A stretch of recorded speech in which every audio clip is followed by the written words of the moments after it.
Hello बच्चों, कैसे हैं आप सब? पढ़ाई अच्छी चल रही होगी। आज के लेक्चर में हम क्वेश्चन करेंगे जो प्रीवियस ईयर क्वेश्चन है 10th क्लास के केमिकल रिएक्शन एंड इक्वेशन के। ठीक है, स्टार्ट।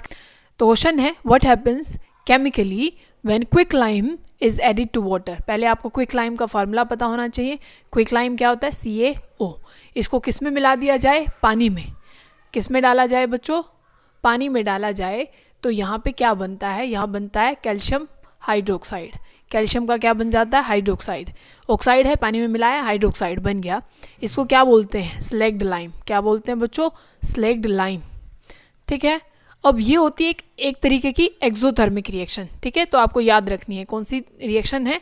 एक्सोथर्मिक ये रिएक्शन होती है। ठीक है, हीट रिलीज होती है। समझ गए ना? तो इसको बोलते हैं हम स्लैग्ड लाइम। और ये क्या है? क्विकलाइम। जो पहले सफ़ेदी होती थी, ठीक है, वो यही है, और उसमें पानी डाला जाता था, फिर स्लैग्ड लाइम बनता था। समझ गए ना? और एक्सोथर्मिक रिएक्शन है, मतलब हीट रिलीज होगी। अब नेक्स्ट क्वेश्चन देखो, what is the role of oxidising agent in a reaction. Oxidising agent का काम क्या होता है? वो क्या प्रोवाइड कराता है? ऑक्सीजन प्रोवाइड कराता है। ऑक्सीडाइजिंग एजेंट है, ठीक है, ऑक्सीडेशन के लिए काम करता है, एजेंट है, तो वो क्या प्रोवाइड कराएगा दूसरे को? ऑक्सीजन। ठीक है, तो यही रोल होता है उसका, किस में? रिएक्शन में। ठीक है, अब देखो नेक्स्ट क्वेश्चन देखो, इसको समझना ध्यान से। Why do diamond and graphite the allotropic form of carbon. ठीक है, ये क्या है? ये एलोट्रोपिक फॉर्म ऑफ कार्बन है। Evolve different amount of heat. क्या करते हैं? Different amount of heat release करते हैं ये। ठीक है, तो इसका कारण क्या है? तब भी इनको डिकम्पोज किया जाता है। ठीक है, तो इनमें अलग अलग अमाउंट ऑफ हीट रिलीज होती है और दोनों ही कार्बन से बने हैं, तो ऐसा क्यों होता है? अब देखो बच्चों, डायमंड तो आप बोलते हैं कि उसकी टेट्राहेड्रल शेप होती है, तो वो एक यूनिट ऐसे 4 बॉन्ड बनाता है। टेट्राहेड्रल में कार्बन 4 बॉन्ड बनाता है, पर ग्रेफाइट में क्या होता है बच्चों? ग्रेफाइट में 3 बॉन्ड बनते हैं। ट्रेंगुलर प्लेनर उसकी स्ट्रक्चर होती है, तो यहाँ पे ग्रेफाइट ने सिर्फ 3 बॉन्ड बनाए हैं, और डायमंड में जो कार्बन है उसने 4 बॉन्ड बनाए हैं। एक तो आप 4 बॉन्ड को तोड़ो तो हीट ज़्यादा रिलीज होगी, एक आप 3 बॉन्ड को ब्रेक डाउन करें तो कम हीट रिलीज होगी। तो आप कहेंगे कि उनकी जो स्ट्रक्चर है तो कार्बन ही, पर स्ट्रक्चर क्या है? डिफरेंट है, इसी वजह से हीट जो होती है वो अलग अलग रिलीज होगी। ठीक है, अब देखो डिफाइन रेंसिडिटी। रेंसिडिटी क्या होती है? जो फूड का ऑक्सीडेशन होना, तब फूड खराब हो जाता है। इसके प्रिवेंशन भी बहुत बार पूछे जाते हैं। पूछी जाती है कौन सी गैस यूज़ की जाती है, तो आपको पता है नाइट्रोजन गैस यूज़ की जाती है। आप फूड को रेफ्रिजरेटर में रख देते हैं, या फिर ऑयल का यूज़ किया जाता है, शुगर का यूज़ किया जाता है, सॉल्ट का यूज़ किया जाता है। और अगर केमिकली पूछे बच्चों तो आप क्या नाम देंगे? एक तो नाम देंगे BHA और एक नाम देंगे BHT। ठीक है, butylated hydroxy anisole, butylated hydroxy toluene. ठीक है, तो ये केमिकली ये यूज़ किए जाते हैं रेंसिडिटी को रोकने के लिए। ठीक है, अब देखो what is the rust and it's formula. Rust क्या होता है? आपने देखा है जो आयरन है उसको रस्टिंग लगती है, उसका कोरोजन हो जाता है, वो ख़राब हो जाता है। किसकी प्रेजेंस में? एक तो H2O की प्रेजेंस में, और दूसरा किसकी प्रेजेंस में? O2 की प्रेजेंस में, है ना? तो उसका फार्मूला क्या होता है? तब पानी और ऑक्सीजन किससे रिएक्ट करते हैं? आयरन से। तो वो एक फार्मूला बनाते हैं जिसको आप क्या बोलेंगे? Fe2O3। ठीक है, Fe2O3 और पानी के मोलिक्यूल डॉट आप XH2O लिख लें। यहाँ पे XH2O मतलब कितने भी पानी के मोलिक्यूल हो सकते हैं। आप 2 लिख लें, 3 लिख लें, जितना आपका मन करे वो लिख दें। ठीक है, तो आयरन का ऑक्साइड और पानी के मॉलिक्यूल, यही रस्ट का फॉर्मूला होता है। ठीक है, अब नेक्स्ट क्वेश्चन देखें। Name 2 metal which can not corrode. जिन पे कोरोजन नहीं हो सकता, उन 2 मेटल का नाम बताएं। कौन कौन सा है? एक तो प्लेटिनम है, प्लेटिनम पे कोरोजन नहीं होता, और एक क्या है? Gold, Au। ठीक है, ये दोनों पे कोरोजन नहीं होता है। अब नेक्स्ट क्वेश्चन देखो, identify the most reactive and least reactive metal. सबसे ज़्यादा रिएक्टिव इनमें से कौन है? इनमें से चारों में से बताना है। सबसे कम, सबसे ज़्यादा रिएक्टिव तो है कौन? पोटेशियम है। ठीक है, रिएक्टिविटी सीरीज याद होनी चाहिए। सबसे ज़्यादा रिएक्टिव है पोटेशियम, और सबसे कम कौन है? गोल्ड। ठीक है ना? अब नेक्स्ट क्वेश्चन देखो बच्चों,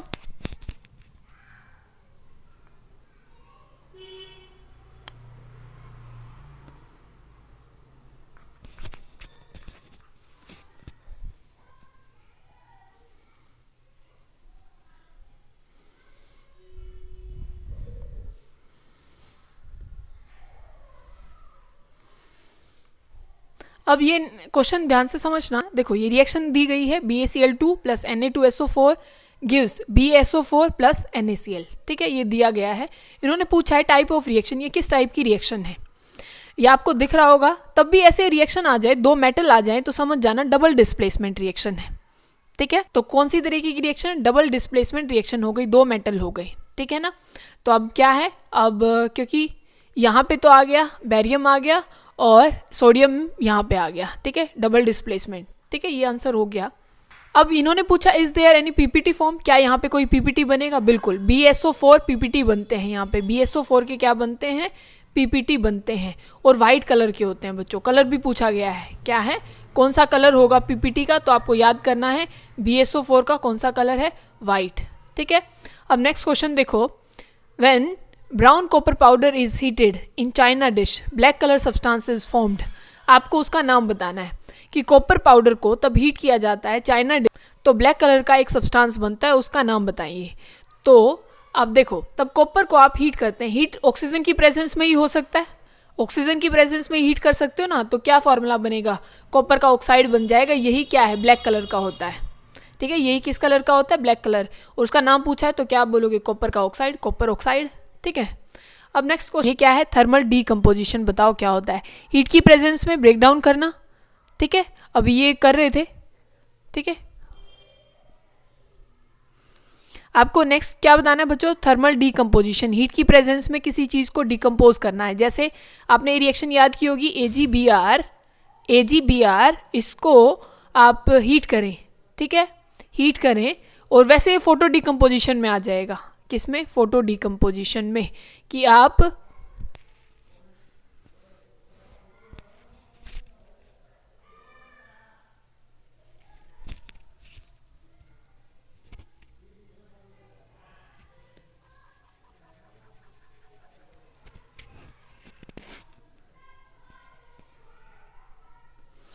अब देखो बच्चों, आपको बताना है थर्मल डीकम्पोजिशन।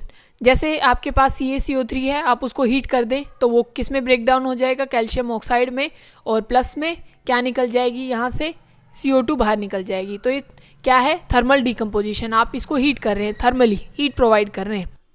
इलेक्ट्रोलाइटिक डीकम्पोजिशन क्या होती है बच्चों? इलेक्ट्रिसिटी की हेल्प से तब आप किसी चीज़ का डीकम्पोजिशन कर। अब देखो बच्चों, white silver chloride turns grey इन सनलाइट। अभी क्वेश्चन किया है कि जो सिल्वर क्लोराइड है, AgCl है, AgCl है, वो किस में कन्वर्ट हो जाता है? ग्रे कलर में, क्योंकि ये वाइट कलर का होता है। AgBr भी और AgCl भी किस कलर के होते हैं? वाइट कलर के।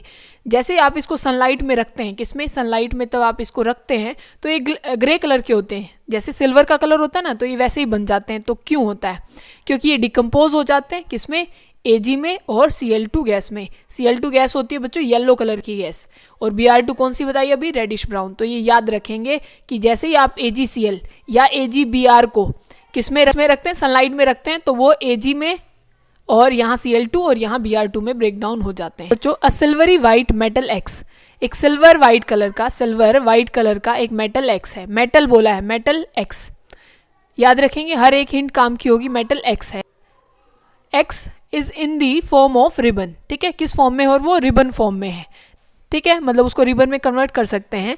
Upon heating it burn with dazzling sound. क्या है? तब आप उसको हीट करते हैं, इस मेटल को तब आप क्या है? हीट कर रहे हैं। तो ऐसा हो रहा है कि जोर जोर से ऐसे आवाज़ आ रही है, मतलब कोई ना कोई गैस निकल रही होगी। क्या है? कोई गैस निकल रही होगी। अब देखो उन्होंने क्या बोला है, and form white powder Y. और वो क्या बना रहा है? एक वाई कंपाउंड बना रहा है। किस कलर का है? वाइट। कैसा बच्चों? वाइट है। When water is added in Y, अगर हम इसमें वाई कंपाउंड में क्या मिला दें? पानी मिला दें, H2O मिला दें, तो क्या होगा? और उस जेड कंपाउंड का नाम बताना है। ठीक है, जेड कंपाउंड का नाम बताना है। और उन्होंने एक हिंट दी है कि ये एक एंटा एसिड के रूप में यूज़ किया जाता है। ठीक है, एंटा एसिड। अब देखो, सिल्वरी वाइट है और एंटा एसिड है और रिबन में कन्वर्ट किया जा सकता है, तो मैग्नीशियम होगा। क्या होगा? मैग्नीशियम होगा, क्योंकि उन्हीं की रिबन बनती है। ठीक है, रिबन बनती है तब उसको बर्न किया जाता है। तो अब क्या है? ऑक्सीजन की प्रेजेंस में बर्न होगा। तो किसकी प्रेजेंस में बच्चों? ऑक्सीजन की प्रेजेंस में बर्न होगा, मतलब मैग्नीशियम प्लस ऑक्सीजन मैग्नीशियम का ऑक्साइड बनेगा। जैसे ही आप इसमें पानी डालेंगे मैग्नीशियम का हाइड्रोक्साइड बन जाएगा। यही तो क्या होता है? Milk of magnesia. सबसे बड़ी हिंट यही थी बच्चों, जो एंटा एसिड के रूप में यूज़ किया जाता है, इसको क्या बोलते हैं? Milk of magnesia. और एसिडिटी तब किसी को हो जाती है तब ये दिया जाता है। तो सबसे बड़ी हिंट इसी वर्ड में थी कि एक सिल्वरी वाइट है, रिबन जैसा है, और तब आप उसको हीट करते हैं तो क्या बनेगा? तो एक्स भी बता दिया हमने कि मेटल Mg है, और वाई भी बता दिया कि MgO है, और जेड भी बता दिया कि MgOH का ट्वाइस है। ठीक है, अब देखो, can rusting of iron can be take place in distilled water? क्या पानी में, डिस्टिल्ड वाटर में रस्टिंग होगी? बिल्कुल होगी। उसमें तो और ज़्यादा ऑक्सीजन डिजोल्व होती है। सब कहते हैं ना भाई डिस्टिल्ड वाटर चाहिए, उसमें और ज़्यादा ऑक्सीजन होती है, तो वहाँ तो और फास्ट होगी। ठीक है, रस्टिंग ऑफ आयरन बिल्कुल होगी। अब देखो, Y does not a wall immediately acquire white colour when coated with slaked lime? ये ऐसा क्यों नहीं होता? तब अपने घरों में तब पेंट होता है तो एकदम से दीवार वाइट नहीं होती, कुछ समय बाद होती हैं। तो इसका मतलब ये है कि जो COH का ट्वाइस है, जो स्लेक्ड लाइम है, वो इतना सफ़ेद नहीं होता।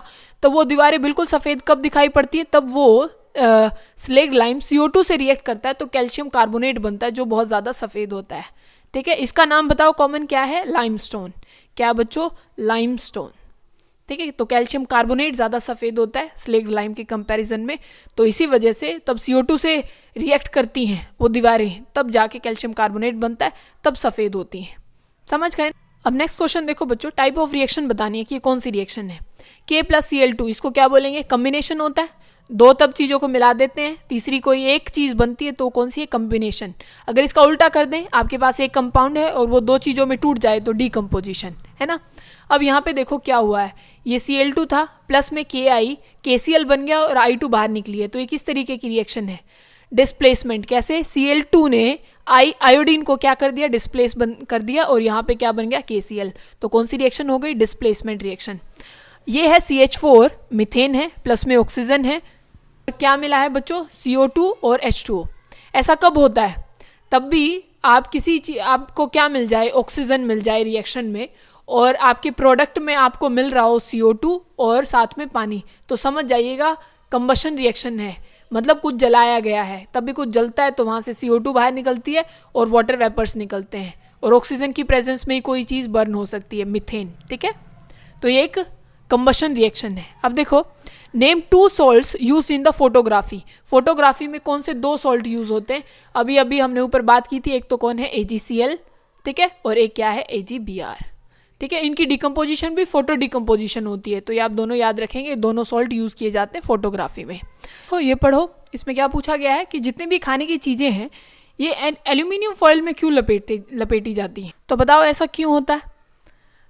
और ये पूछेंगे कि एल्यूमिनियम तो रिएक्टिव होता है, फिर भी उसको फॉइल पेपर बना के क्यों उसमें खाना रखा जाता है? तो ऐसा क्यों है? देखो, एल्यूमिनियम तो रिएक्टिव है, तो एल्यूमिनियम ऑक्सीजन से रिएक्ट होके क्या बना लेगा? Al2O3 बनाएगा।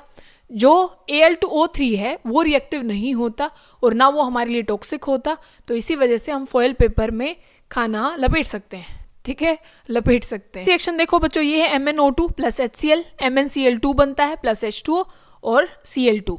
तो इसमें बताना है किसका ऑक्सीडेशन हुआ है, किसका रिडक्शन हुआ है। तो पहले बहुत आसान है, आप कैसे बताते हैं भाई ऑक्सीडेशन क्या होता है? अगर किसी के पास ऑक्सीजन आता है तो ऑक्सीडेशन होता है, और किसी का ऑक्सीजन चला जाता है तो उसका क्या हो जाता है? रिडक्शन। ठीक है, तो अब यहाँ पे देखो, ये MnO2 है और MnO2 से क्या बन गया? MnCl2। इसका ऑक्सीजन चला गया, मतलब इसकी क्या हो गई? रिडक्शन। और एक रिएक्शन में दो चीज़ें होती हैं, मतलब ऑक्सीडेशन प्लस रिडक्शन रिडक्स होता है। ऑक्सीडेशन प्लस रिडक्शन क्या बोला जाता है? रेडॉक्स बोला जाता है। क्या बोला जाता है? रेडॉक्स। तो इसका क्या हुआ? MnO2, इसका तो हो गया रिडक्शन, तो HCl का क्या हो गया होगा? Cl2 बन के, बोलो, ऑक्सीडेशन। बस हो गया सॉल्व। अब देखो बच्चों, ये बहुत ज़्यादा इंपॉर्टेंट रिएक्शन है, सारी की सारी ये जो लिखी गई हैं कि PbNO3, तो 3 रिएक्शन लिखी गई हैं, आप इनको बहुत अच्छे से लिख के याद रखेंगे। ठीक है, ये बहुत इंपॉर्टेंट है। PbNO3 का डिकम्पोजिशन, FeSO4 का डिकम्पोजिशन, ठीक है, और जो इनमें कलर बनेंगे आपको वो भी याद रखने हैं, और PbNO3 ट्वाइस प्लस Ki। ठीक है, ये रिएक्शन, ये तीनों आपका ये काम रहेगा कि आपको ये ढूंढ के और लिखनी है। ठीक है।